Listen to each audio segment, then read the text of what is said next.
राधे राधे दोस्तों।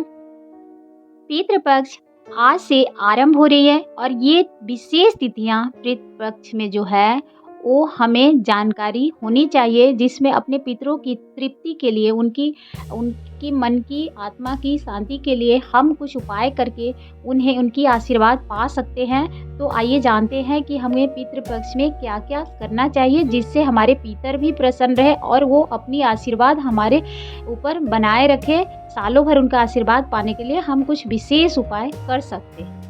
तो आइए जानते हैं कि पहले तो देखिए, भाद्रपद पूर्णिमा से अश्वनी कृष्ण पक्ष अमावस्या तक के 16 दिनों को पितृपक्ष कहते हैं, जिसमें हम अपने पूर्वजों की सेवा करते हैं, उनकी पूजा करते हैं और उनकी विशेष 16 दिनों तक विशेष अपने पितरों के लिए हम पूजा अर्चना करते हैं। तो ये 18 सितंबर से लेकर 2 अक्टूबर तक आरंभ रहेगी और पितृपक्ष में पितरों के लिए तर्पण, पिंडदान, श्राद्ध, ब्राह्मण भोज आदि विशेष रूप से किया जाता है। साथ ही पितृपक्ष की तिथियों पर पितरों की पूजा करके उनको तृप्त किया जाता है, जो कि आपको जिनके घर में भी मान लीजिए किसी की मृत्यु हुई है और आप पितृपक्ष में उनको श्राद्ध करते हैं, तो ये सब जानकारियाँ आपको होनी चाहिए।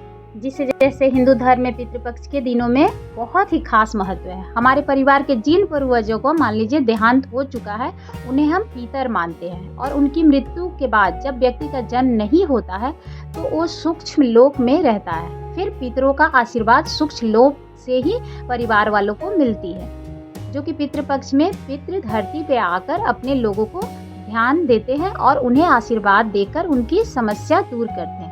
तो समझिए, जे हमारे पितर जो होते हैं 15 दिनों के लिए हमारे घर में वास करते हैं, क्योंकि उन्हें धरती पे भेजा जाता है। जो जाइए आप अपने परिवार को देख सकते हैं, उनको आशीर्वाद दे सकते हैं। तो इसीलिए वो पितृपक्ष में वो 15 दिनों के लिए धरती पे आते हैं और आपके आसपास ही रहेंगे, आपको महसूस नहीं होता है।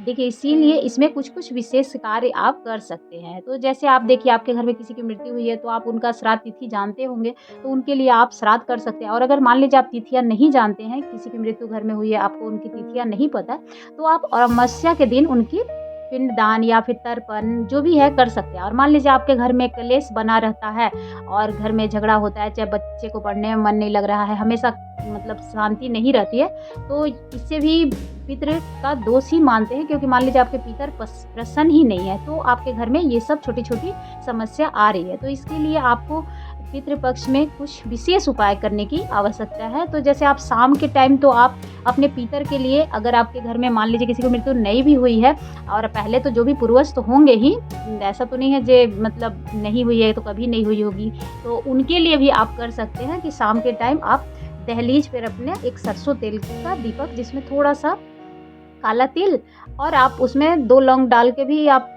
जला सकते हैं।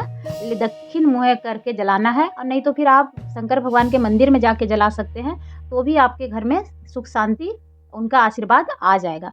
और 1 लोटा जल तो अभी ऐसे भी पितर पक्ष में जो हम सूर्य भगवान को अर्घ देते हैं तो वो पितरों को ही मिलती है। तो आप विशेष आप कर सकते हैं, जो आप लोटे में जो जल आप चढ़ा रहे हैं जो सूर्य देव को, तो आप उसमें काला तिल, गुड़ डाल सकते हैं, थोड़ा जौ डाल लीजिए और चावल और जल, ये सारे चीज़ मिला के आप सूर्य देव को अर्घ दीजिए, तो पितरों को ही मिलती है। अगर कुछ नहीं है तो आप फिर थोड़ा सा तिल डाल लीजिए, तिल और गुड़ डाल के भी दे सकते हैं। तो इस तरह से देखिए, उनको डेली 1 लोटा जल देंगे तो आपके घर में जो भी पितृ दोष है, चाहे पितर आपके प्रसन्न नहीं है, तो उन्हें ही मिलेगी। आप जो भी देंगे उन्हें ही मिलेगी।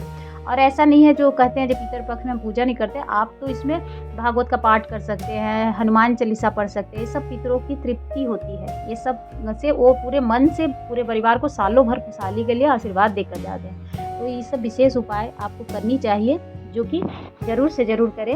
अगर आपको हमारी जानकारी अच्छी लगी हो तो लाइक एंड सब्सक्राइब अवश्य करिएगा। धन्यवाद।